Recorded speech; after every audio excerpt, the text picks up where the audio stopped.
সকালবেলা ঘুম থেকে উঠে বিছানটা ঝেড়ে আমি ঘরটা মুছে দিয়েছিলাম। আর এদিকে শ্বশুরমশাই বাজার থেকে নিয়ে এসেছে মাছ।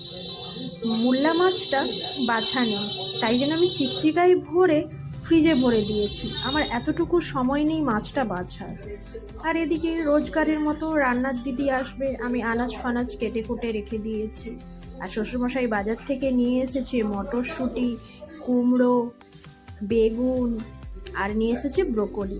ব্রোকলি খুব একটা আমি ভালো খাই না, ব্রোকলিটা আমার শ্বশুরমশাই খায়। ব্রোকলিটা নিয়ে আমি একটু ঢং করে নিলাম। আমি মাছটায় ভালো করে একটু নুন মাখিয়ে দিয়েছিলাম।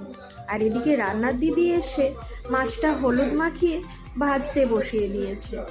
রান্নার দিদি আজকে বানাবে মাছের তেল ঝাল, কচু পালংয়ের ঘন্ট, আর বানাবে ডাল দিয়ে লাউয়ের তরকারি, মাছের সিদ্ধ ঝোল।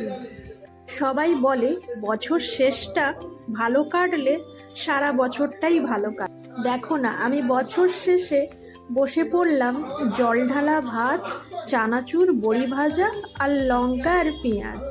আমি জল ঢালা ভাতের সাথে চানাচুর আর বড়ি ভাজাটা পছন্দ করি।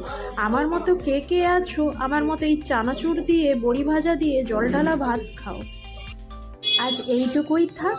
ভিডিওটা ভালো লাগলে ছোট্ট একটা লাইক করে দিও। আবার আসবো নতুন একটা ভিডিও নিয়ে। সবাই ভালো থেকো।